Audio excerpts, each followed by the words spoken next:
ಸರ್ಕಾರದ ಪಾಲನೆಯೊಂದಿಗೆ ಸಮಾಜದ ಸ್ವಾಸ್ಥ್ಯವನ್ನು ನಾವು ಬಯಸಿದಾಗ ಸಮಾಜ ನಮ್ಮನ್ನು ಗುರುತಿಸಲು ಬಯಸುತ್ತದೆ. ಈ ನಿಟ್ಟಿನಲ್ಲಿ ಕೋವಿಡ್ ವಾರಿಯರ್ಸ್ಗಳಾಗಿ ಕೆಲಸ ನಿರ್ವಹಿಸಿದ ವೈದ್ಯಕೀಯ ಸಿಬ್ಬಂದಿ, ಆಶಾ ಕಾರ್ಯಕರ್ತೆಯರು ಸಹಿತ ಅಂಗನವಾಡಿ ಕಾರ್ಯಕರ್ತೆಯರು ಸಮಾಜದ ಮುಖ್ಯವಾಹಿನಿಯಲ್ಲಿ ತೊಡಗಿಕೊಂಡಿರುವುದು ಮೆಚ್ಚತಕ್ಕದ್ದು ಅಂತ ಶಾಸಕ ಸಂಜೀವ ಮಠಂದೂರು ಹೇಳಿದರು.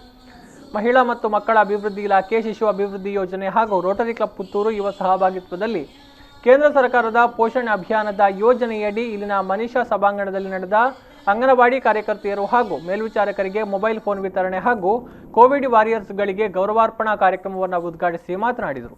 ಕೇಂದ್ರ ಸರ್ಕಾರ ಇವತ್ತು ವಿಶೇಷವಾಗಿ ಹೆಣ್ಮಕ್ಕಳ ಬಗ್ಗೆ ಬೇಟಿ ಬಚಾವೋ ಬೇಟಿ ಪಢಾವೋ ಅಂತೇಳಿ ಒಂದು ಕಾರ್ಯಕ್ರಮವನ್ನೇ ಹಾಕಿಕೊಂಡಿದೆ. ಹೆಣ್ಮಕ್ಕಳಿಗಾಗಿಯೇ ಆ ಒಂದು ಕಾರ್ಯಕ್ರಮವನ್ನು ತಂದು ಅದರ ಮುಖಾಂತರ 100ಕ್ಕೆ 100 ಹೆಣ್ಮಗು ವಿದ್ಯಾವಂತರಾಗಬೇಕು ಅಂತೇಳಿ. ಈ ಸಂದರ್ಭದಲ್ಲಿ ಅಂಗನವಾಡಿ ಕಾರ್ಯಕರ್ತೆಯರು ಹಾಗೂ ಮೇಲ್ವಿಚಾರಕರಿಗೆ ಸ್ಮಾರ್ಟ್ ಫೋನ್ ಅನ್ನು ಶಾಸಕರು ವಿತರಿಸಿದರು. ಈ ಸಂದರ್ಭದಲ್ಲಿ ಪೋಷಣ್ ಅಭಿಯಾನದ ಅಂಗವಾಗಿ ವಿವಿಧ ಸ್ಪರ್ಧಾ ವಿಜೇತರಿಗೆ ಬಹುಮಾನಗಳನ್ನು ವಿತರಿಸಲಾಯಿತು. ಶಿಶು ಅಭಿವೃದ್ಧಿ ಇಲಾಖೆ ಅಧಿಕಾರಿ ಶ್ರೀಲತಾ ಅವರನ್ನು ಈ ಸಂದರ್ಭದಲ್ಲಿ ಗೌರವಿಸಲಾಯಿತು. ಮುಖ್ಯ ಅತಿಥಿಗಳಾಗಿ ಜಿಲ್ಲಾ ಪಂಚಾಯತ್ ಅಧ್ಯಕ್ಷೆ ಮೀನಾಕ್ಷಿ ಶಾಂತಿಗೌಡು, ತಾಲೂಕು ಪಂಚಾಯತ್ ಅಧ್ಯಕ್ಷ ರಾಧಾಕೃಷ್ಣ ಬೋರ್ಕರ್, ತಾಲೂಕು ಪಂಚಾಯತ್ ಸ್ಥಾಯಿ ಸಮಿತಿ ಅಧ್ಯಕ್ಷ ಸಾಜ ರಾಧಾಕೃಷ್ಣ ಆಳ್ವ ಮೊದಲಾದವರು ಉಪಸ್ಥಿತರಿದ್ದರು.